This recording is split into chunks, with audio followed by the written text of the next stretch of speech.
बच्चों, कैसे हैं आप? आई होप आप सब फिट और फाइन होंगे। तो बेटा, आपने लास्ट क्लास में एनारोबिक रेस्पिरेशन के बारे में पढ़ा, जिसमें और साथ साथ हमने ऐसा एक प्रोसेस पढ़ा था जो कॉमन है एरोबिक और एनारोब्स दोनों के लिए। क्या था उस प्रोसेस का नाम बच्चों? उस प्रोसेस का नाम था ग्लाइकोलिसिस। और कहाँ हो रही थी वो हो रही थी हमारे साइटोप्लाज्म में। आई होप आपको याद है ये सब, है ना? सबको अच्छे से याद रखना है, ठीक है? साइटोप्लाज्म में हो रही थी और ये कॉमन थी दोनों एरोब्स में और एनारोब्स में। और आपने ये भी, और इसमें हमें बाय एंड प्रोडक्ट क्या मिला था? इससे हमें एंड प्रोडक्ट मिला था पायरुवेट, ठीक है? और बाद में हमने देखा कि कैसे एनारोबिक रेस्पिरेशन हुआ, जिसमें ऑब्वियसली एनर्जी एरोबिक की कंपैरिजन में बहुत कम रिलीज हुई, लेकिन जो मतलब या तो लैक्टिक एसिड फॉर्म हुआ था क्योंकि, या तो फिर इथेनॉल फॉर्म हुआ था, ठीक है? और आपने ये भी देखा कि वो सारे दोनों जो थे वो दोनों एक इनकम्प्लीट ऑक्सीडेशन हो रहा था। इनकम्प्लीट क्यों था? क्योंकि एंड रिजल्ट जो था उनका हमारा इनकम्प्लीट ऑक्सीडेशन, वो इसीलिए कहला रहे थे क्योंकि एंड प्रोडक्ट जो था हमारा, जो हमें एंड में मिल रहा था, वो CO2 सिर्फ नहीं था, खाली CO2 नहीं था, कुछ ना कुछ बाय प्रोडक्ट ऐसा था। हमारे सारे कार्बन जो थे उस ऑर्गेनिक सबस्ट्रेट के, जो हमारे रेस्पिरेटरी सबस्ट्रेट था, उसके सारे जो कार्बन थे वो सिर्फ CO2 में यूज नहीं हो रहे थे, है ना? तो इथेनॉल में जैसे यूज हो गया था या फिर लैक्टिक एसिड बन गया था, ठीक है? आज मैं आपको एरोबिक रेस्पिरेशन पढ़ाने जा रही हूँ। एरोबिक रेस्पिरेशन में आपको पढ़ने को मिलेगा कंप्लीट ऑक्सीडेशन, ठीक है? एरोबिक में हमारे रेस्पिरेटरी सबस्ट्रेट, चाहे वो ग्लूकोज हो चाहे कुछ भी हो, है ना, कोई भी रेस्पिरेटरी सबस्ट्रेट हो, इन सबका कंप्लीट ऑक्सीडेशन होता है, कंप्लीटली CO2 में वो कन्वर्ट हो जाएंगे, ठीक है? तो ये टॉपिक हम स्टार्ट करते हैं, लेकिन इस टॉपिक को स्टार्ट करने से पहले बेटा, मैं आपको हमारी वेदा के ऐप के कुछ फीचर्स बता देती हूँ। हमारी वेदा की ऐप में आपको मिलेंगे हमारे टीचर्स के बहुत ही रिकॉर्डेड PDF नोट्स या लेक्चर्स, जिसमें आपको लाइक आपके स्कूल में कोई और चैप्टर हो रहा है, लेकिन वो आपको यहाँ लाइव क्लास में नहीं कर हो पाया अभी, लेकिन आपके टेस्ट आ रहा है उस टॉपिक से रिलेटेड, आपको समझना है कि मैम हम कैसे समझें, तो प्लीज आप कुछ हेल्प करो। तो बेटा आप उस ऐप पे जा सकते हो। ऐप पे आपको हमारे नोट्स मिल जाएंगे, प्रॉपर टेस्ट है, टेस्ट आप अपने लिए ऑर्गेनाइज, मतलब आप अपने लिए उस टेस्ट को ना लिमिटेड टाइम पीरियड के लिए सेट कर सकते हो कि हाँ, मुझे इतने से इतने टाइम पीरियड के लिए इतने क्वेश्चंस अटेम्प्ट करके ट्राई करने हैं। लेवल ऑफ डिफिकल्टी आप उसमें सेट कर सकते हो, ये सब आप पे ऑप्शन है, ठीक है? आपको कोई भी डाउट है आप हमसे ऐप पे भी पूछ सकते हो, टेलीग्राम पे भी पूछ सकते हो, ठीक है? टेलीग्राम पे बेटा, हमारा टेलीग्राम पे भी चैनल है, जिसका लिंक है ये वेदा 11E, ठीक है? यहाँ पे आपको हमारी जो लाइव क्लासेस होती है ना, इनके होने के बाद इनकी PDF जो है वो वहाँ डेली जाती हैं, ठीक है? इन लेक्चर और साथ ही साथ क्विजेस भी होते हैं, हम आपको क्विज की PDFs भी भेजते हैं, जिसका पोल्स होते हैं। आप कोई मतलब ऐसे पोल्स पे, आपने देखे टेलीग्राम के पोल्स कैसे होते हैं कि आपको आंसर करना होता है ना? और वो बहुत अच्छे लगते हैं बच्चों को, इंटरेस्टिंग लगते हैं उन पे ना, है ना? अक्सर कर मैंने देखा। और डिस्कशन है, आपको कोई भी डाउट है, कोई क्लास का अपडेट जानना है, आप हमें उस पर कभी भी कांटेक्ट कर सकते हो, वरना अदरवाइज वाईटी तो है ही, यूट्यूब पे आप हमें कनेक्ट कर ही सकते हैं, ठीक है? हमारे वाई और हाँ, जो बच्चे, जिन बच्चों ने अभी ये वीडियो देखी है जस्ट, और उससे पहले वो जानते नहीं थे कि वेदा अकेडमी क्या है, प्लीज इस चैनल को सब्सक्राइब कर लो, ठीक है? बेल आइकन जरूर प्रेस कर देना, ताकि आपको हमारी क्लासेस के नोटिफिकेशन मिलते रहे, ठीक है? टाइम टू टाइम, कि कब ज्वाइन करना है, कब कौन सी क्लास हो रही है ना? फिर कैसे, अगर ज्वाइन चैनल को सब्सक्राइब नहीं करोगे तो कैसे पता चलेगा?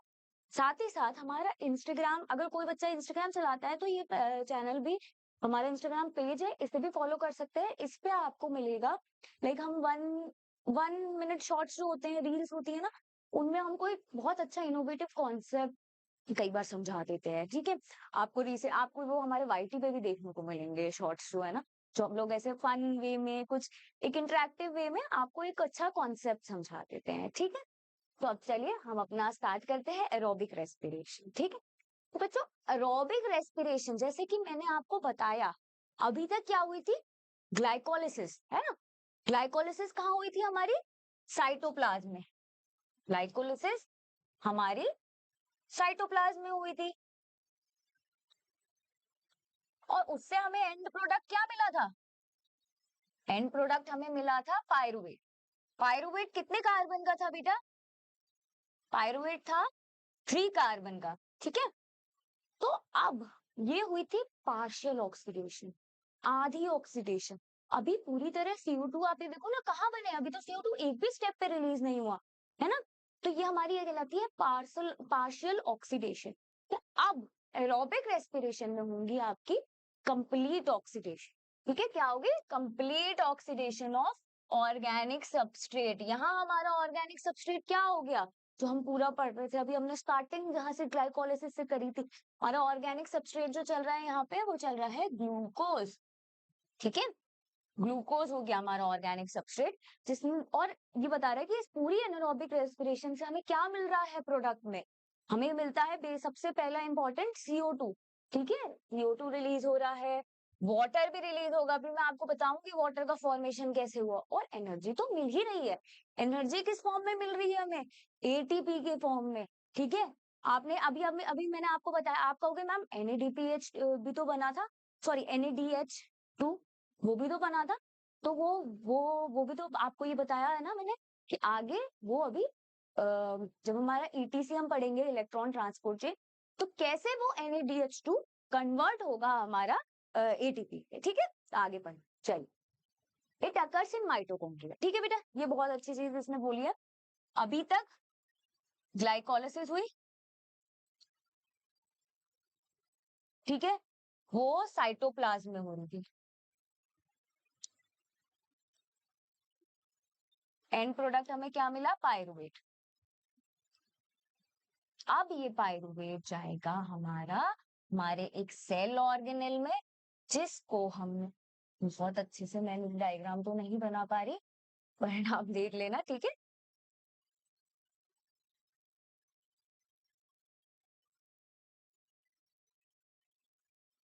ठीक है, ये कुछ कुछ ऐसा ही होता है हमारा माइटोकॉन्ड्रिया, थोड़ा सा ऐसे स्क्वीज्ड होता है, ठीक है। इधर इसके मैट्रिक्स में आ गया, ठीक है, दिख रहा है आपको? यहाँ इसके मैट्रिक्स में आ गया। मैट्रिक्स मतलब बीच का जो स्पेस होता है, ठीक है, ये मैट्रिक्स हो गया, ठीक है। ये होती है आउटर मेम्ब्रेन, ये हो गई इनर मेम्ब्रेन। इनर मेम्ब्रेन में आपने पता है इनफोल्डिंग्स होती है, जिसे हम क्रिस्टी कहते हैं, राइट, याद होगा आपको, है ना, सेल चैप्टर में पढ़ी थी, क्रिस्टी जिन्हें हम कहते हैं। हाँ, तो ये, तो अब ये इनको सबको एक शटल सिस्टम होता है, ये कभी मतलब आपके आएगा नहीं, फिर मैं बता रही हूँ, शटल सिस्टम्स होते हैं जो इनके ट्रांसपोर्ट में हेल्प करते हैं, ठीक है। उन शटल सिस्टम से पायरुवेट जो है वो हमारा मैट्रिक्स बताता है, ठीक है। अगर एरोबिक रेस्पिरेशन होगी तभी, अगर एनारोबिक हो रही है तो वो तो साइटोप्लाज्म में है, ठीक है। तो वो यही कह रहा है, for this the occurs in mitochondria, pyruvate final product is glycol, final pyruvate जो हमारा ग्लाइकोलिसिस में हमें मिला था, है ना, यही पढ़ा था ना हमने, साइटोप्लाज्म से माइटोकॉन्ड्रिया में ट्रांसपोर्ट कर रहा है। कंप्लीट ऑक्सीडेशन ऑफ पायरुवेट, हाँ, अब वो ये बता रहा है कि वो स्टेप वाइज हाइड्रोजन का रिमूवल हो रहा है, ठीक है। और CO2 जो है हमारी 3 मॉलिक्यूल निकलेगी, कैसे निकलेगी वो अभी मैं आपको बताती हूँ। वो सब हमारा मैट्रिक्स में होगा। और मैट्रिक्स में कैसे होगा बेटा? मैट्रिक्स में एक स्पेसिफिक प्रोसेस होता है जो अब हम पढ़ने जा रहे हैं, क्रेब साइकिल, ठीक है। मेन जो एरोबिक, जिसमें सबसे ज्यादा एनर्जी प्रोड्यूस हो रही है जिस प्रोसेस में, वो हमारे क्रेब साइकिल होती है, ठीक है। क्रेब साइकिल जो हमारे मैट्रिक्स में हो रही है, उसमें हमें एंड प्रोडक्ट आपको मिलेगा, उसका मतलब एक लिंक रिएक्शन दिया अभी जो मैं आपको पढ़ाऊंगी, उसके बाद जो आपका पूरा वो होगा, ये जो हमारा क्रेब साइकिल है, इससे आपको टोटल हमें 3 CO2 मिलेंगे, ठीक है। कैसे मिलेंगे ये अभी मैं आपको डिटेल में बताती हूँ। Passing on off electron removal, ये वही बात है जो अभी आपको सारा डिटेल में सब समझ आएगा, इनर मेम्ब्रेन ऑफ माइटोकॉन्ड्रिया, ठीक है। अब इससे पहले, ठीक है, हम पे क्या आया था? पायरुवेट। अब पायरुवेट जो है वो माइटोकॉन्ड्रिया में आ तो गया, लेकिन अब क्रेब साइकिल में उसे एंटर करने के लिए उसमें होंगे लिंक रिएक्शन। लिंक रिएक्शन में क्या होता है बेटा? जिसे हम कहते हैं लिंक रिएक्शन। हमारे लिंक रिएक्शन में पायरुवेट जो है और ये बेटा ये भी माइटोकॉन्ड्रिया के मैट्रिक्स में ही हो रही है, ठीक है, बाहर नहीं हो रही है, मैट्रिक्स में ही हो रही है। पायरुवेट इसके साथ हमारा NAD, क्योंकि ये कहलाएगी ऑक्सीडेटिव का डीकार्बोक्सिलेशन। उसको एक अपना डीकार्बोक्सिलेशन मतलब क्या, एक कार्बन उसे अपना निकालना पड़ेगा, CO2 बनाना यहीं से शुरू कर देता है वो, ठीक है। तो यहाँ पे होगा डीकार्बोक्सिलेशन, ठीक है। और यहाँ पे हमारा एक वो लग जाता है कोएंजाइम। ये दोनों ही हमारे कोएंजाइम कहलाते हैं वैसे तो, NAD और CO, बट मेन हमारा जो कोएंजाइम है ये हमारा ऐसे मतलब कोएंजाइम ए कहलाएगा, ठीक है। अब ये यहाँ से ये Mg यहाँ पे हम दिखा देती हूँ, देखो ये Mg और पायरुवेट डिहाइड्रोजनेज की प्रेजेंस में होगा।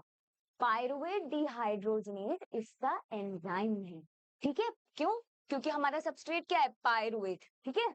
उसमें से हम क्या कर रहे हैं, उसमें से हम जो उसका बेसिकली हमें उसमें से हाइड्रोजन निकालना है, ठीक है। पायरुवेट में से हम हाइड्रोजन निकाल रहे हैं, और वो हाइड्रोजन किसको दे रहे हैं, हमारी एनर्जी करेंसी को, ठीक है। वो हाइड्रोजन कौन लेके जाएगा, हमारी एनर्जी करेंसी जो है NAD इसमें, ठीक है। लिंक रिएक्शन में क्या है, NAD+, ठीक है।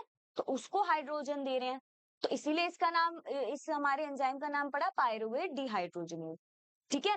और इस स्टेप को हम ऑक्सीडेटिव डीकार्बोक्सिलेशन इसलिए कह रहे हैं क्योंकि पायरुवेट का तो इसमें ऑक्सीडेशन हो रहा है। ऑक्सीडेशन कैसे हुआ अब आपको बताती हूँ। ऑक्सीडेशन ऐसे हो रहा है, CO2 बन रही है, ठीक है। यहाँ पे सिर्फ अगर आप इसके ऑक्सीडेशन स्टेट चेक करोगे तो यहाँ पे ज्यादा बढ़ जाएगी, तो डीकार्बोक्सिलेशन, तो इसलिए ऑक्सीडेशन हो रही है, ऑक्सीडेशन ऑक्सीडेटिव डीकार्बोक्सिलेशन हो रहा है, ठीक है। और डीकार्बोक्सिलेशन इसलिए क्योंकि इसका ये होता है 3 कार्बन का। मैं आपको कलर चेंज करता हूँ। बेटा जो पायरुविक एसिड है अगर आपको याद हो, स्ट्रक्चर ऐसे होता है CH3CO3OH, है ना। अब जो हमारा एसिटाइल कोएंजाइम बना है, एसिटाइल जो है वो एक डेरिवेटिव है बेटा एसिटिक एसिड का। हमने केमिस्ट्री में पढ़ा होगा, जो एसिटिक एसिड होता है वो कितने कार्बन का होता है, वो होता है 2 कार्बन का, है ना। तो यहाँ पे 2 कार्बन का एसिटिक एसिड बनेगा,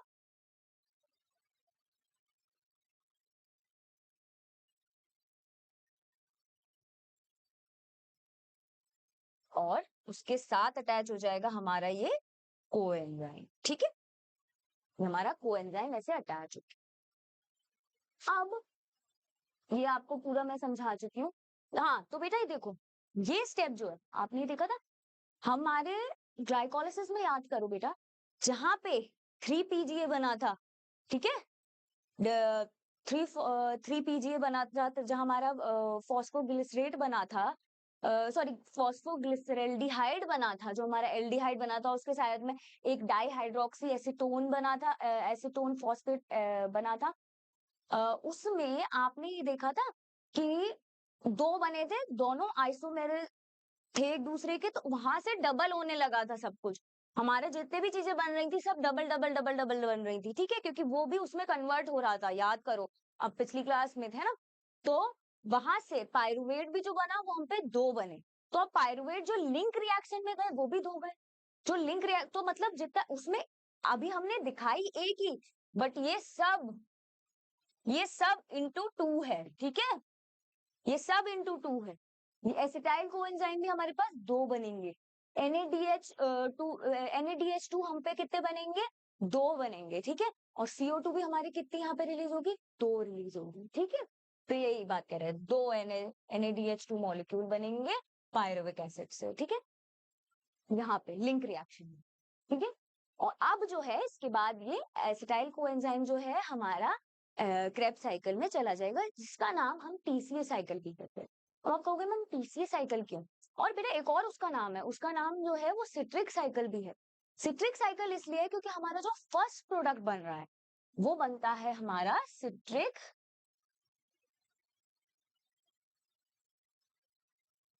वो बनता है हमारा सिट्रिक एसिड, ठीक है।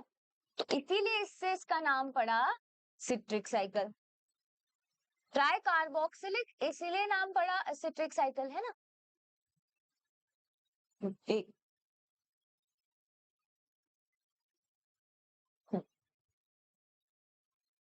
इससे इसका नाम बना सिट्रिक साइकिल। ठीक है, ट्राई कार्बोक्सिलिक इसलिए पड़ा क्योंकि सिट्रिक साइकिल में ना 3 ऐसे कार्बोक्सिल ग्रुप, जो सिट्रिक साइकिल होती है ना उसमें 3 कार्बोक्सिल ग्रुप होते हैं, इसीलिए इसका नाम ट्राई कार्बोक्सिलिक एसिड साइकिल ही बना है ना, इसीलिए इसका नाम टीसीए साइकिल था। और ये जो थे ये एक साइंटिस्ट थे, हैंस क्रैब, ये जो है इन्होंने इन्होंने ये साइकिल मतलब बनाई थी प्रॉपर की, ऐसे ऐसे स्टेप वाइज ये जो थे इसके सारे स्टेप ये इन्होंने बताए थे। ठीक है, डिटेल। अब हमारी ये आ गई हमारी सिट्रिक। ठीक, मैं आपको पहले ये साइकिल पूरे एक्सप्लेन कर देती हूँ, फिर हम पॉइंट्स पे देखेंगे। ठीक है, तो बेटा पहले क्या हो रहा है, सबसे पहले हमें पता है कि हमें सिट्रिक एसिड बनाना है। सिट्रिक एसिड क्या है, हमारा 6 कार्बन का। ठीक है, सिट्रिक एसिड हमारा जो है वो है 6 कार्बन का। तो अब बेटा 6 कार्बन का है, हम पे एक क्या है एसिटाइल कोएंजाइम, ये तो हमें पता है ना, उधर लिंक रिएक्शन से आ रहा है एसिटाइल कोएंजाइम पायरुवेट से कन्वर्ट होके। अब वो 2 कार्बन का है, इसे 6 कार्बन बनाने के लिए हमें कोई चाहिए जो 4 कार्बन का सबस्ट्रेट हो, तो हम लेते हैं बेटा इसमें ऑक्सैलो एसिटिक एसिड। और आपको अगर ये याद हो तो ऑक्सैलो एसिटिक एसिड वैसे भी कहीं मूव नहीं कर पाता विद इन द मैट्रिक्स, मतलब तो इसीलिए ये कन्वर्ट ही होगा किसी ना किसी चीज में, ये कन्वर्ट ही होगा क्योंकि ट्रांसपोर्ट नहीं कर सकता विद इन द सेल, तो इसीलिए बहुत जरूरी है कि कन्वर्ट ही हो किसी और चीज में। ठीक है, तो ये बेटा ये कन्वर्जन होता है।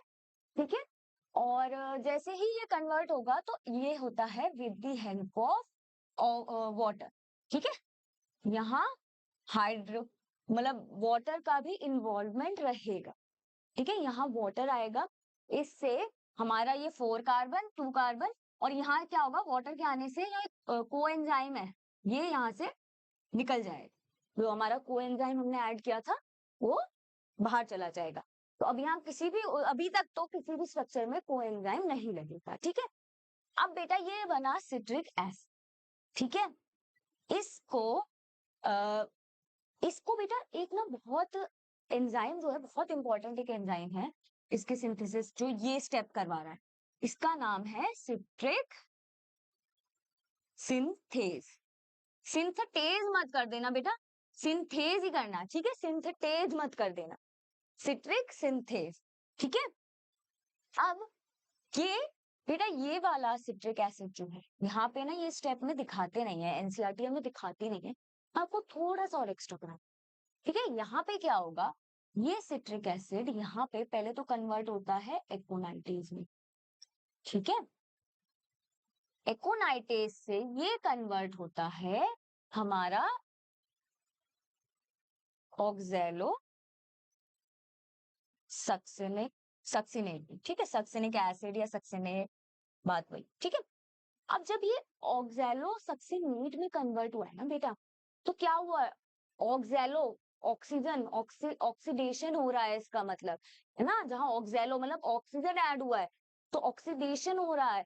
तो ऑक्सीडेशन का मतलब क्या होता है कि हाइड्रोजन रिमूव होगा उसमें से, हाइड्रोजन रिमूव होके किसके पास जाता है, हाइड्रोजन रिमूव होके हमारा NAD प्लस जो है वो उसको ले लेता है और NADH2 में यहाँ पे कन्वर्ट हो जाता है इस स्टेप पे। ठीक है, हमारी एनसीईआरटी क्या करती है, स्टेप को यहाँ तक ही डायरेक्ट दिखा देती है। ये जो यहाँ पे हुआ है ना ये NAD, ये वाला जो कन्वर्जन हुआ है बेटा, ये मैंने यहाँ पे दिखा दिया है। ठीक है, कंफ्यूज मत होना, ये दोबारा नहीं हो रहा है, ये यहाँ पे मैंने दिखा दिया है। ठीक है, अब जब ये ऑक्सैलो सक्सिनेट है फिर ये कन्वर्ट होता है ऑक्सैलो, हाँ ये कन्वर्ट होगा आइसो सिट्रेट, आइसोसिट्रेट में कन्वर्ट। अब आइसोसिट्रेट हो गया, ऑक्सैलोसक्सिनेट हो गया, एकोनाइटेज हो गया, बेटा ये सब 6 कार्बन, सब 6 कार्बन है। ठीक है, कोई चेंज नहीं है, सब 6 कार्बन है। लेकिन अब ये यहाँ से इधर ये वापस से कंटिन्यू हो गई, यहाँ से वापस रिएक्शन। ठीक है, अब यहाँ पे क्या हुआ, उसे बनाना है अल्फा कीटो ग्लूटेरिक एसिड जो है 5 कार्बन का। तो अब यहाँ पे रिडक्शन मतलब एक कार्बन कम हो गया, डीकार्बोक्सिलेशन हो गया इस स्टेप पे। तो क्या लिख लेगी यहाँ पे CO2, इधर बना देती, यहाँ पे निकली हमारी CO2। ठीक है, अब अल्फा कीटो ब्यूटारिक एसिड बेटा क्या होगा, वो 5 कार्बन का है। अब वो आगे और जाएगा, जो क्योंकि 4 कार्बन तक बनना है ना, तो जब वो 4 कार्बन तक बनेगा ना बेटा, तो इसमें क्या होगा कि यहाँ पे भी इन्होंने एक और हमारी एनसीईआरटी इस डायग्राम में शायद नहीं है वो वाला स्टेप, कि वो पहले सक्सिनाइल को एंजाइम में कन्वर्ट होगा।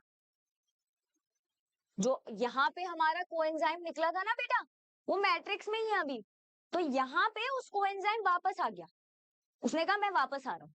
क्यों? क्योंकि मेरे को थोड़ा तो तुम्हारा टाइम वेस्ट कराना है ताकि तुम थोड़ी सी ज्यादा एनर्जी बना सको, और है ना, इसीलिए। तो अब जब ये हुआ तो क्या हुआ कि यहाँ पे हमारा फिर से ऑक्सीडेशन हुआ, फिर से हाइड्रोजन निकले। अब जब यहाँ पे हाइड्रोजन निकले बेटा, तो फिर वो फिर से कहाँ गए, वो यहाँ पे यही वाला स्टेप आ गया, यहाँ पे ये ऑक्सीडेशन हो गई, तो यहाँ पे फिर से NAD, ये जो NAD प्लस थे उन्होंने NADH2 में फिर से कन्वर्ट हो गए, है ना। तो क्योंकि अल्फा ग्लूटेरिक एसिड और सक्सिनेट में सक्सिनाइल कोएंजाइम में कन्वर्ट हो रहा था, जो 4 कार्बन होता है, ठीक है। अब वो 4 कार्बन में कन्वर्ट हुआ तो यहाँ पे CO2 भी निकली साथ, ठीक है। एक C कम हो गया ना, या 5 कार्बन था या 4 कार्बन पे आ गया, तो एक और C कम हुआ, एक C कम हुआ तो यहाँ पे CO2 निकल आई, ठीक है। अब जब ये हमारा सक्सिनाइल कोएंजाइम जो था, ये बेटा इसने कहा कि चलो थोड़ी सी और एनर्जी बनवाई जाती है ना, तभी तो उसने कोएंजाइम जबरदस्ती ऐड कराया, वरना तो डायरेक्ट सक्सिनिक एसिड बन जाता, है ना। तो उसने देखा कि यहाँ पे उसने, यहाँ पे बेटा ATP लिखा है जबकि वैसे GTP निकलती है, ठीक है। बात वही है, GTP जो है वो बाद में कन्वर्ट ATP में ही होती है, तो यहाँ पे एक एक्स्ट्रा निकलवाने के लिए एनर्जी सक्सिनाइल कोएंजाइम बना था, ठीक है। अब यहाँ पे ये मतलब एट द एंड जीटीपी जो है वो एटीपी ही बनती है, कन्वर्ट होती है, बस उसका नाम अलग कर दिया है, एट द एंड बनती ही वही है ना। तो ये भी आपका सबस्ट्रेट लेवल फॉस्फोराइलेशन ही कहलाएगा। सबस्ट्रेट लेवल फॉस्फोराइलेशन क्या, जहाँ डायरेक्ट एटीपी बन रही है, NADH2 के फॉर्म में या FADH2 के फॉर्म में नहीं बन रही, ठीक है। अब यहाँ पे हमें मिल गया सक्सिनिक एसिड, ये भी 4 कार्बन का ही रहेगा। अब यहाँ तक तो हमें जो चाहिए था कि जो हमारा 6 कार्बन थे उन्हें वापस से, क्योंकि 4 में बनना था ताकि ऑक्सैलो एसिटिक एसिड वापस से बन सके, वापस से और भी एसिटाइल कोएंजाइम आएगा जब और ग्लूकोज ब्रेक डाउन होगा, तो इसीलिए ना, तो इसीलिए वापस से साइकिल होगी। तो इसीलिए अब यहाँ पे तो हमें 4 कार्बन मिल गया, तो अब तो इस स्टेप के बाद कुछ नहीं है, उसे बस अपना फॉर्म चेंज करना है कि धीरे धीरे मैं अपने फॉर्म में आऊं वापस ऑक्सैलो एसिटिक एसिड। तो इसमें क्या होता है बेटा, पहले बनता है यहाँ पे फ्यूमरेट, ठीक है। यहां से ये पहले कन्वर्ट होता है फ्यूमरेट में। अब जब ये फ्यूमरेट में कन्वर्ट होता है ना बेटा, तो एक तो पहले यहाँ पे वाटर रिलीज होता है, ठीक है।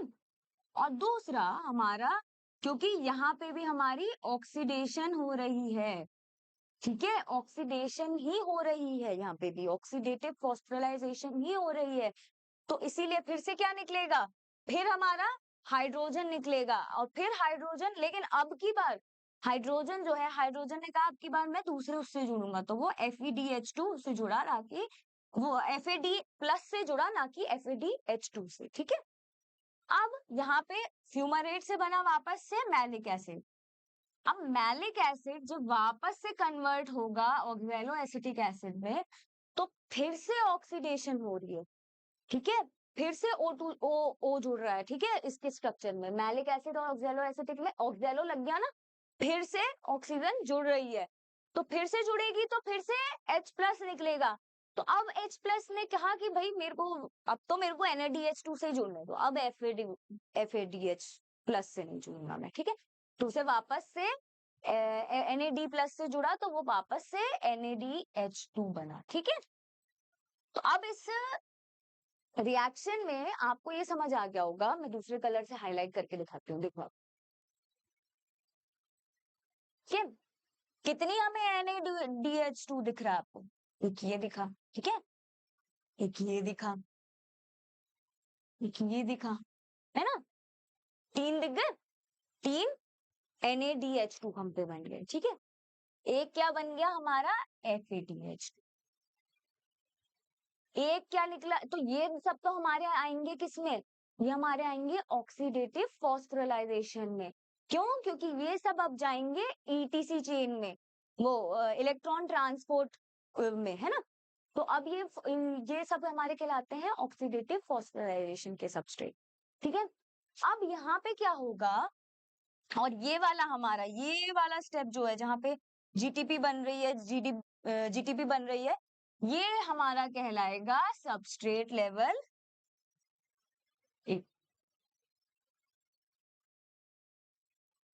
सबस्ट्रेट लेवल फॉस्फोराइलेशन, ठीक है। हमारा कहलाएगा सबस्ट्रेट लेवल फॉस्फोराइलेशन। अब आप ये देखो कि यहाँ पे हम पे कितने CO2 निकले, ठीक है, काउंट कर लेते हैं। एक ये निकला, एक यहाँ पे भी निकला है बेटा, सेम कलर का कर दिया मैंने, मैं चेंज कर देती हूँ। यहाँ पे भी एक, यहाँ पे निकला था हमारा, है ना, एक यहाँ पे निकला है ना।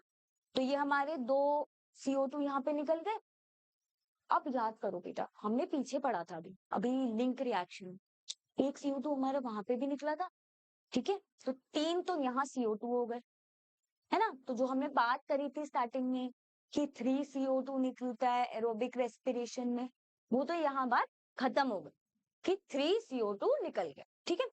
अब NaDH2 पे आते हैं। NaDH2 यहाँ कितने हो गए, यहाँ हो गए 3, ठीक है, ये 3, और एक लिंक रिएक्शन का भी NaDH2 था, ठीक है। तो उससे 4 4 हो गए हम पे। लेकिन अब आप ये याद करो, ये सब कितने हो रहे हैं, डबल डबल डबल अमाउंट में हो रहे हैं ना, सब डबल हो रहे हैं। तो ये सब 8 हो गए टोटल। NaDH2 कितने हो गए, 8 हो गए, 4, 3 यहाँ के, 3 यहाँ के, है ना, एक लिंक रिएक्शन का, 4 हो गए। और सभी कितने होंगे, डबल डबल, क्यों, क्योंकि पायरुवेट 2 बने थे शुरुआत में ग्लाइकोलाइसिस में, है ना। तो और एक FADH2 भी हमारे 2 हो गए, अब यहाँ पे एक है, डबल हो गया अमाउंट सबका। सिट्रिक एसिड कितनी बार रन करेगी, 2 बार करेगी, तो इसीलिए FADH2 भी 2 हो गए, ठीक है। तो अभी मैं आपको टोटल पूरा काउंट करके बताऊंगी, ठीक है। तब तक ये पढ़ लेते हैं एक बार हमने जो लिखा है ना, जो बेटा ये पहला स्टेप हो रहा है, ठीक है, जो हमारा ये पहला स्टेप होता है ना, जहां पे हम सिट्रेट सिंथेज यूज करते हैं एंजाइम, उसको हम कहते हैं कंडेंसेशन। कंडेंस हो रहा है, 2 कार्बन और 4 कार्बन जुड़ रहे हैं आपस में, तो क्या कहलाएगा उस स्टेप को, condensation of acetyl group and oxalo acetic acid and water, water भी आया था ना, टू फॉर्म सिट्रिक एसिड, ये हमने पढ़ लिया, और CO ये हमारा निकल जाता है ना। अब आगे, सिट्रेट इज ये आइसोसिट्रेट में हमने आपको दिखाया था, बना था, फिर बाद में अल्फा कीटोग्लूटारिक एसिड में बना, है ना, डी कार, ये देख लो, अल्फा कीटोग्लूटारिक एसिड में, वही जो पीछे दिखाया था अभी आपको। फिर उसके बाद सक्सिनाइल कोएंजाइम बनेगा, है ना, उसके बाद बनेगा सक्सिनिक एसिड। हाँ, देखो सक्सिनिक कोएंजाइम से जब सक्सिनिक एसिड बनेगा, ये स्टेप याद रखना, यहाँ पे बनेगी GDP जो है वो GTP में कन्वर्ट हो जाएगी, ठीक है। ये, और इस स्टेप को हम कहते हैं सबस्ट्रेट लेवल फॉस्फोराइलेशन। ये कई बार पूछा था, तो सिर्फ ये वाला स्टेप एक बार दिमाग में रखना, ठीक है। अब ये यही बता रहा है कि GTP निकल रही है, ठीक है। सक्सिनेट से बनेगा फ्यूमरेट, ठीक है। उसके बाद मैलेट, मैलेट वापस से COA में कन्वर्ट होगा, ठीक है। तो वो यही बता रहा है कि इस प्रोसेस से हमें क्या मिला, मैं आपको रिएक्शन दिखा देती हूँ।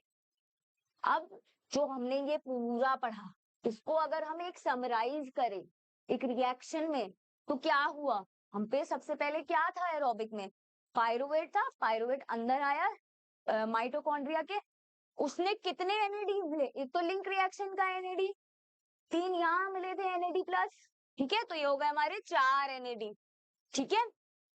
H2O कितने मिले, दो। बेटा याद करो, एक जुड़ा था कंडेंसेशन के टाइम पे और एक जुड़ा था जब सक्सेनिक एसिड किस में कन्वर्ट हुआ था, फ्यूमरिक एसिड में, राइट। तो तब तो दो H2O तो हमारे यहाँ हो गए, ठीक है। एक जो हमारी बेसिकली ये जीटीपी करो एटीपी करो बात वही है, इसको जो आप जीटीपी भी कर सकते हो, कंफ्यूजन कम रहेगी। एक जीटीपी आपकी जो है वो एटीपी में कन्वर्ट हो गई बाद में, है ना। तो वो इसलिए यहाँ पे FAD एक हमारा ये मिसिंग है, देखो बेटा यहाँ पे एक FAD प्लस भी था एक, क्योंकि एक हमारा FAD प्लस भी आया है ना जब हमने उसको कन्वर्ट किया है, जब वो वापस से फ्यूमेरिक एसिड बना है ना, तो इसीलिए। और एक हमारा, तो इसका एंड रिजल्ट क्या मिला, हमारे कितने CO2 निकले थे बेटा, एक मिनट। हाँ, तो हमारे वो कितने निकले थे CO2 जो थे, 3 CO2 निकले, ठीक है। और 4 हमारे NADH प्लस बने, एक हमारा FADH बना और एक हमारी ATP बनी, और 4 हमारे हाइड्रोजन जो थे, हाइड्रोजन 4 यहाँ पे कैसे लिखा है, नहीं बेटा, ठीक है, यहाँ पे हाइड्रोजन नहीं बने, ठीक, अभी नहीं बनेगा, हाइड्रोजन हमारे बाद में निकलेंगे, ठीक है, अभी यहाँ पे नहीं। हाँ, अभी तो हमारी कितनी बनी है, 4 NADH2, यहाँ पे एक FADH2 और एक ATP बना, हम पे 3 CO2 निकले, ठीक है। तो यहाँ पे 4H प्लस नहीं आए, ठीक। बताइए, ये आप समरी में देख लो जो मैंने अभी आपको समझाया था, ये एक समरी टाइप में है, वापस से साइकिल। पहले मैंने आपको बताया था ना, एकोनाइटेज बना था, उसके बाद वो आइसोसिट्रेट में बना, फिर वो अल्फा कीटोग्लूटारेट बना, फिर सक्सिनाइल कोएंजाइम, यहाँ पे सक्सिनेट बना, फ्यूमरेट बना, मैलेट बना, यहाँ पे ऑक्सैलो एसिटिक बना, NADH2 यहाँ पे रिलीज हुई एक, तो एक यहाँ पे रिलीज हुई, ये देखो ये हमारा थर्ड स्टेप है, थर्ड स्टेप पे एक तो रिलीज हुई, एक हमारा ये फोर्थ स्टेप है, फोर्थ स्टेप पे रिलीज हुई हमारी NADH2, है ना। और एक हमारा उसके बाद यहाँ पे हमारी सबस्ट्रेट लेवल, तो ये सब हमारी कहलाएंगी ऑक्सीडेटिव, NADH2 वाली और FADH2 वाली ऑक्सीडेटिव। कितनी ऑक्सीडेटिव फॉस्फोराइलेशन हुई, कंफ्यूज मत होना, 4 ऑक्सीडेटिव फॉस्फोराइलेशन हुई है, एक हमारे पास सबस्ट्रेट लेवल फॉस्फोराइलेशन हुई है, ठीक है। अब हम आ जाते हैं हमारे ETC चेन, ETC पे, है ना, इलेक्ट्रॉन ट्रांसपोर्ट चेन पे। अब इलेक्ट्रॉन ट्रांसपोर्ट चेन में क्या हुआ बेटा, इलेक्ट्रॉन ट्रांसपोर्ट चेन में ये हुआ कि जो हमारी अभी तक जो सब था वो सब हो रहा था मैट्रिक्स में, ठीक है। तो अब हमारा माइटोकॉन्ड्रिया अगर आपको स्ट्रक्चर वाइज याद है तो ऐसे होता है,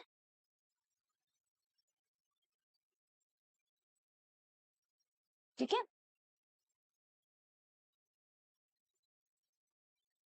ठीक है। अब यहाँ पे ये हमारा आउटर मेम्ब्रेन पे हुआ, ये हमारी इनर मेम्ब्रेन, ठीक है। इसके जो हमारे ETC होती है ना, उसकी लोकेशन हमारी ये होती है, यहाँ पे हमारे इलेक्ट्रॉन के लिए इलेक्ट्रॉन कैरियर के लिए कॉम्प्लेक्सेस होते हैं।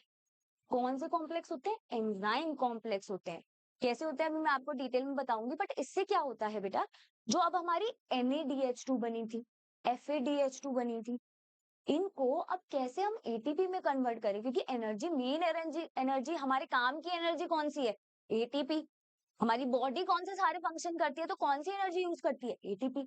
तो अब हमें इन सबको भी ATP में कन्वर्ट करना है, तो वो कौन से स्टेप्स होते हैं, वो होते हैं ETC से, हमारी इलेक्ट्रॉन ट्रांसपोर्ट सिस्टम या इलेक्ट्रॉन ट्रांसपोर्ट चेन, आप दोनों कह सकते, ठीक है। तो वो किस में हो रही है, हमारी इनर माइटोकॉन्ड्रियल मेम्ब्रेन में। इससे क्या हो रहा है हमारे जो, अब जब मैं आपको डिटेल में दिखाऊंगी कि इलेक्ट्रॉन कैसे पास करते हैं, क्या होता है बेटा, जो हमारा दो सबस्ट्रेट है हमारे यहाँ पे NAD प्लस, सॉरी NADH2 जो है वो यहाँ पे जब ब्रेक होगा तो एक तो NAD प्लस में होगा, साथ ही साथ यहाँ पे 2H प्लस बनेंगे, 2 इलेक्ट्रॉन निकलेंगे। तो अब ये H प्लस जो है बेटा, ये तो हमारे इंटर मेम्ब्रेन स्पेस में इकट्ठे हो जाएंगे, ठीक है। और एनर्जी हमारी कैसे प्रोड्यूस होगी, देख बताती हूँ। जब ये H प्लस जो है ये वापस से अंदर आएंगे ना, अगर आपको पिछली क्लास में फोटोज पिछले चैप्टर में याद हो, हमने F1 F0 कॉम्प्लेक्स पढ़ा था। याद नहीं हो तो दोबारा देख लेना वीडियो। F1 F0 कॉम्प्लेक्स पढ़ा था, तो उसमें क्या हुआ था कि वापस मेम्ब्रेन में लाने का काम उनका होता है, ठीक है, वापस। तो जब वो वापस मेम्ब्रेन से अंदर लेकर आते हैं मेम्ब्रेन के थ्रू, तो वो कॉम्प्लेक्सेस क्या होते हैं, तभी एटीपी जनरेट होती है उनके थ्रू। तो जब वो यहाँ से आएंगे H प्लस अंदर, तभी एटीपी जनरेट हो जाएगी। तो ऐसे NADH2 हमें एटीपी देता है, ठीक है। ये अभी और डिटेल में मैं आपको बता दूंगी अच्छे से, ये मत सोचना कि मैम ने तो इतना ही बताया, ठीक है। और सिमिलरली हमारा जो FADH2 है, वो भी यहाँ पे कन्वर्ट होगा FAD प्लस में, प्लस 2H प्लस 2 इलेक्ट्रॉन, ठीक है, इन दो में कन्वर्ट हो जाए। तो ये जो दो इलेक्ट्रॉन कन्वर्ट हुए ना बेटा, ये दो इलेक्ट्रॉन यहाँ जो कन्वर्ट हुए है ना, दो जो यहाँ मिले हमें, अब ये दोनों इलेक्ट्रॉन जो हैं, ये दोनों के इलेक्ट्रॉन के ट्रांसपोर्ट को हम बेसिकली इलेक्ट्रॉन ट्रांसपोर्ट सिस्टम कहते हैं। ये जैसे ट्रांसपोर्ट करेंगे इनर मेम्ब्रेन में, इनके ट्रांसपोर्ट को हम हमारी ईटीसी चेन में पढ़ेंगे, ईटीसी में इलेक्ट्रॉन ट्रांसपोर्ट चेन में पढ़ेंगे, ठीक है। ये यही बात कह रहा है। NADH2 और FADH2 जो बने हैं, उनके ऑक्सीडेशन हुए। ऑक्सीडेशन मतलब अब उनका रिमूवल हो रहा है। अब तक रिडक्शन जब जब हो रहा था, तो मतलब वो जब एक हाइड्रोजन रिमूव कर रहे थे, अब तक क्या था, सबस्ट्रेट का ऑक्सीडेशन हो रहा था। अब ये सबस्ट्रेट होगा, ठीक है, ETS में यही सबस्ट्रेट है, तो अब इनका ऑक्सीडेशन हो रहा है, ठीक है। तो अब क्या हुआ कि हमारा, और हाँ बेटा इसमें हमारा O2 जो है, ये हमारा फाइनल इलेक्ट्रॉन एक्सेप्टर है। पूरा डिटेल में अभी आपको क्या समझ आएगा कैसे फाइनल इलेक्ट्रॉन एक्सेप्टर है। लास्ट में जिसने इलेक्ट्रॉन एक्सेप्ट किया वो कौन है, वो हमारा ऑक्सीजन है। ऑल्दो हम एरोबिक रेस्पिरेशन पढ़ रहे हैं, बट एरोबिक में आप ये समझते हो ना, एरोबिक मतलब ऑक्सीजन की प्रेजेंस में, बट इसमें ऑक्सीजन का काम कहाँ आ रहा है, बिल्कुल लास्ट स्टेप पे। बिल्कुल लास्ट स्टेप में एक बार ऑक्सीजन आता है तभी काम हो जाएगा। अब इसमें क्या, अब आपको बेटा मैं पूरा बताती हूँ कि कैसे होता है, ठीक है। इसमें क्या होते हैं, हमारी हमारे ये, सॉरी बेटा गिर गया एक बार। अब ये हमारे क्या होते हैं, चार, सॉरी ये हमारी हो गई यहाँ पे इस तरफ आउटर मेम्ब्रेन है ना, ये हमारा बीच का इंटर मेम्ब्रेन स्पेस, ये हमारी हो गई इनर मेम्ब्रेन, और ये उस तरफ का मैट्रिक्स है। ये मैंने ऐसे लाइन डाल दी है, बट ना समझ जाओ आप ना कि ये इधर का मैट्रिक्स है ना, ठीक है, ये इधर मैट्रिक्स है, माइटोकॉन्ड्रिया है ना।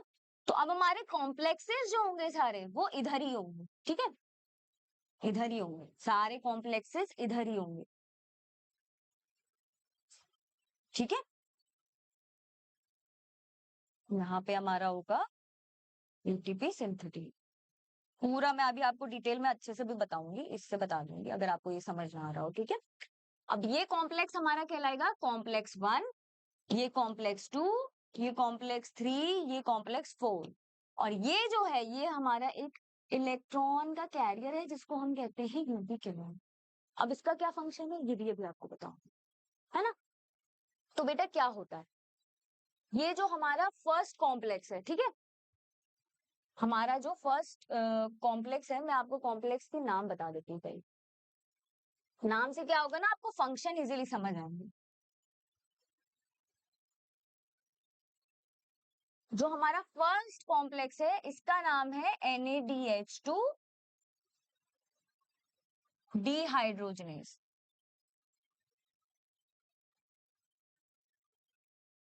जो हमारा सेकेंड कॉम्प्लेक्स है उसका नाम है FADH2 डिहाइड्रोजनेस। यहां से आपको दिखेगा, ठीक है, ये यहाँ पे लिखा है ना कॉम्प्लेक्स टू FAD डिहाइड्रोजनेज दिया है यहाँ पे। हमारा जो थर्ड कॉम्प्लेक्स है उसका नाम क्या है, उसका नाम है साइटोक्रोम BC1। ठीक है, जो हमारा फोर्थ कॉम्प्लेक्स है उसका नाम है साइटोक्रोम AA3। ठीक है, ये हमारे 4 कॉम्प्लेक्सेस हो गए। ठीक है, अभी आप इतना ही अभी आपको बता रही हूँ कि इनके फंक्शंस क्या है। अब NADH2 है ना, NADH2 कॉम्प्लेक्स 1 का नाम है NADH2 डिहाइड्रोजनेज।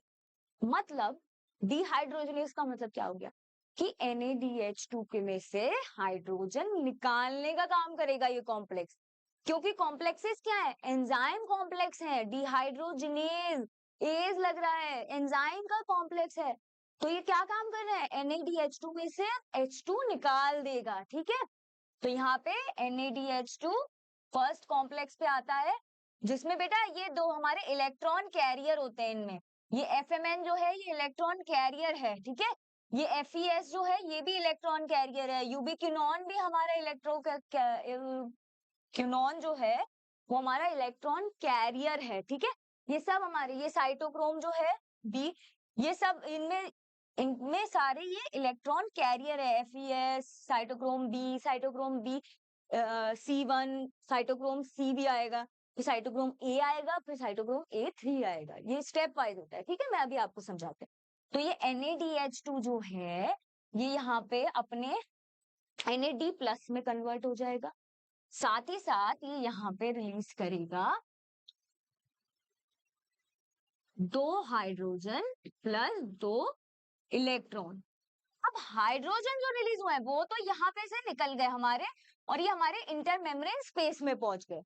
ठीक है, लेकिन जो हमारे इलेक्ट्रॉन है अब वो इंटर मेम्ब्रेन जो है, इनर मेम्ब्रेन में वो ट्रेवल करेंगे थ्रू इलेक्ट्रॉन कैरियर। इस कैरियर ने पहले पकड़ लिया इस, ठीक है, ये हमारा FES जो होता है ये हमारे कॉम्प्लेक्स 1 का ही पार्ट होता है। ठीक है, उसने इसे ले लिया।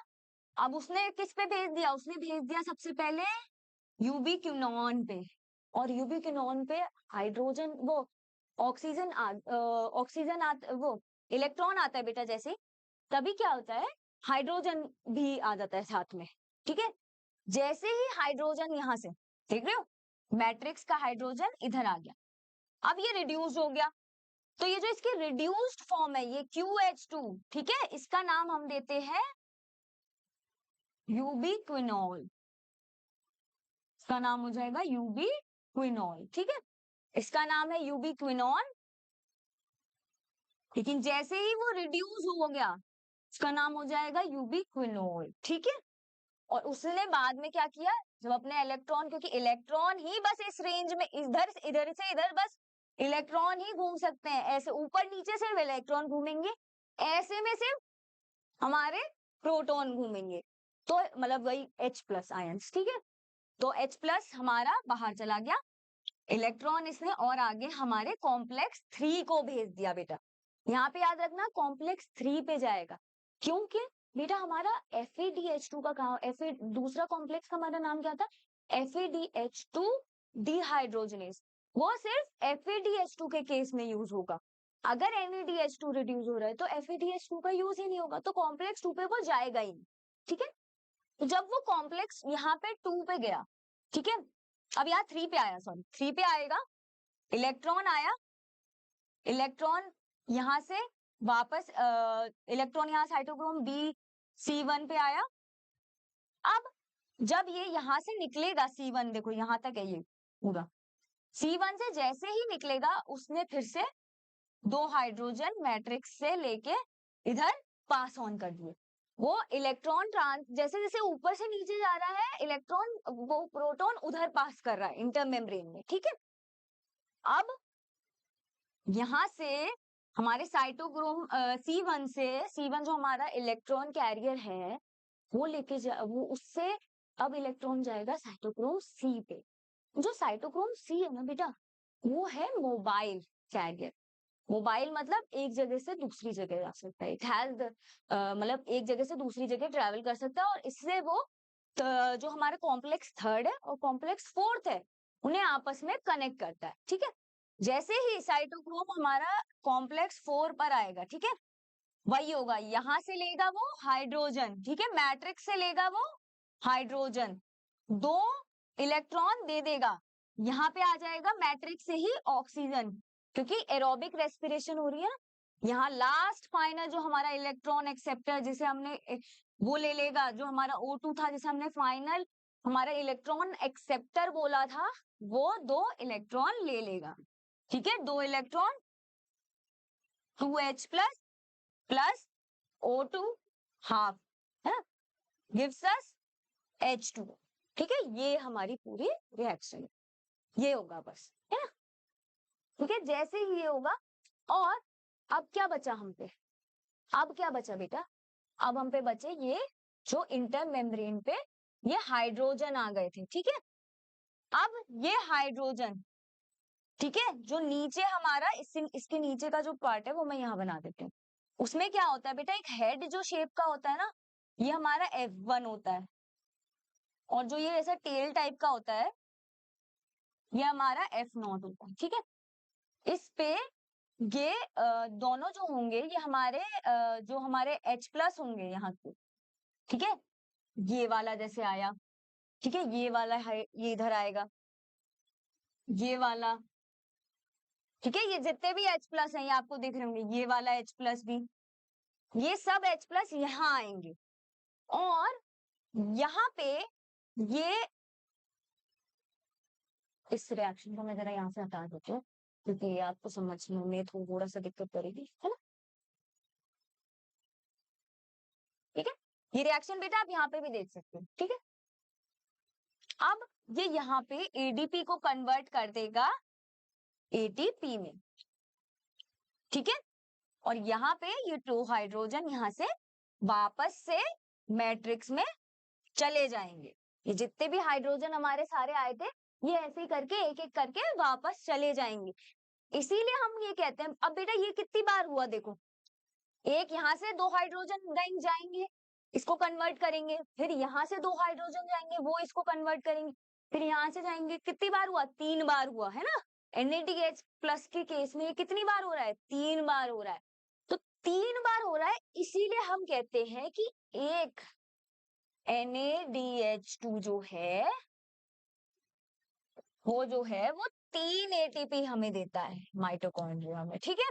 दोबारा देख देते हैं, यहां से जो H प्लस रिलीज हुआ वो इधर बाहर निकल गया इस कॉम्प्लेक्स से, कॉम्प्लेक्स 1 वाला, वो बाद में यहाँ F1 F0 पे आया, जो कॉम्प्लेक्स 3 पे निकला वो वापस से इधर आया F1 F0 पे, जो कॉम्प्लेक्स 4 पे निकला वो भी यहाँ पे आया, है ना। तो इससे क्या हुआ, हमारे 3 यूज हो गए, है ना, 3 बार H प्लस 3 बार 2 के H प्लस जो है वो आ गए, तो 3 ATP बन जाए, ठीक है। और अब जो FADH2 होता है बेटा, FADH2 के कॉम्प्लेक्स में क्या होता है, जब FADH रिलीज होता है ना बेटा, FADH2 जब ब्रेक डाउन होता है FAD प्लस में, तो हाइड्रोजन नहीं यूज करता वो अपने हाइड्रोजन नहीं देता, उसके हाइड्रोजन किसी और काम में यूज हो जाते हैं, ठीक है, तो सिर्फ वो अपने इलेक्ट्रॉन दे देता है। तो जो हमारा कॉम्प्लेक्स 2 है, ठीक है, जो हमारे कॉम्प्लेक्स 2 है उसके हाइड्रोजन जो है उसमें जो है वो हाइड्रोजन उस साइड नहीं जाएगा, ठीक है, कॉम्प्लेक्स 2 में हाइड्रोजन उस साइड नहीं जाएगा, वो कॉम्प्लेक्स 3 से ही जाएगा, ठीक है, वो कॉम्प्लेक्स 2 से नहीं आएगा उधर, ठीक है। तो ये कॉम्प्लेक्स 3 से वो इंटर मेम्ब्रेन स्पेस में ही जाएगा, कॉम्प्लेक्स 3 से जब यूबिक्विनोन को देगा तो यहाँ से H प्लस वो भी, अच्छा FADH2 भी अपना इलेक्ट्रॉन सबसे पहले किसको देगा, यूबिक्विनोन को देगा, ठीक है, यूबिक्विनोन आगे किसको पास करेंगे, यूबिक्विनोल, ठीक है, क्योंकि मतलब यूबिक्विनोन रिड्यूस फॉर्म में हो जाएंगे, ठीक है, फिर वो क्या कहलाएंगे, यूबिक्विनोल, ठीक है, पास नहीं करेगा, यूबिक्विनोन की स्टेट चेंज हो जाएगी यूबिक्विनोल, ठीक है। फिर वो किसको देगा, कॉम्प्लेक्स 3 को देगा, कॉम्प्लेक्स 3 जो है वो अब वापस अब वो देगा 2 प्लस आयंस, है ना, 2H प्लस आयंस, है ना, और इलेक्ट्रॉन आगे पास ऑन हो जाएगा फोर्थ में, कॉम्प्लेक्स फोर्थ में, फिर कॉम्प्लेक्स फोर्थ देगा 2+ आयन। अब वो जो 2+ आयन निकले कॉम्प्लेक्स फोर्थ और उसके, वो यूज हो जाएंगे किसमें, वो यूज हो जाएंगे हमारे F1 F0 में। तो कितनी एटीपी बनेंगी, 2, क्योंकि सिर्फ कॉम्प्लेक्स 3 और कॉम्प्लेक्स 4 दे रहा है हमें।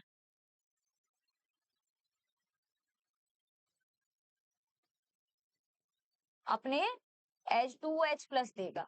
ठीक है, तो इसी वजह से जो हमारा एक FAD होता है, FADH+, वो हमें देता है 2 ATP। ठीक है, ये कह रहा है। और साइटोक्रोम C तो देखो मैंने आपको बताई दिया था, एक छोटा सा स्मॉल प्रोटीन है जो आउटर सरफेस पर है, जो इनर मेम्ब्रेन के वही। और ये जो है ये मोबाइल कैरियर है, सबसे इंपॉर्टेंट जो मोबाइल ट्रांसपोर्ट कर रहा है, वो खुद से अपनी पोजीशन लोकेशन चेंज कर लेता है। ठीक है, और कॉम्प्लेक्स थर्ड और फोर्थ को जोड़ता है। ठीक, अब जो कॉम्प्लेक्स फोर्थ है बेटा, उसमें से आप, मैंने ये तो आपको बता दिया, उसका नाम कॉम्प्लेक्स वो साइटोक्रोम A3 है, और उसमें 2 कॉपर के सेंटर होते हैं। बस ये याद करना है, 2 कॉपर सेंटर होते हैं। ज्यादातर सब में क्या होता है, आयरन के सेंटर्स होता है, आयरन हमारे इलेक्ट्रॉन कैरियर होते हैं, इसमें हमारा कॉपर होता है इलेक्ट्रॉन। बस ये 2 चीज। ठीक है, अब जो ये वही है हमारा F1 F0 को जो हमने नाम दिया है,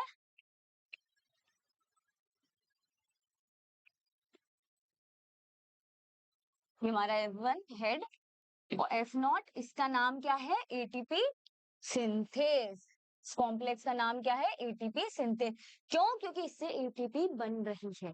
ठीक है, तो ये बस इतना ही है एटीपी में। ठीक है, जो काम का आपका है, ये आपको मैंने बता ही दिया। एक NADH2 से कितना रिलीज होता है, 3 ATP। एक FADH2 से कितना, 2 ATP। ठीक है, और फाइनल हाइड्रोजन एक्सेप्टर जो है, वो फाइनल इलेक्ट्रॉन एक्सेप्टर है बेटा, जो है आपका वो ऑक्सीजन। ठीक है, एक बार ये और समझ लेते हैं कि क्या हुआ। ठीक है, एक पाथवे की तरीके से आपको बता देती हूँ। NADH2 था, FADH2 था। ठीक है, दोनों वो गया कॉम्प्लेक्स 1 पे, ये गया कॉम्प्लेक्स 2 पे। कॉम्प्लेक्स 2 के बाद ये यहां से आपका पहुंचा हमारा ये यूबी क्विनॉन पे, ये भी हमारा पहुंचा यूबी क्विनॉन।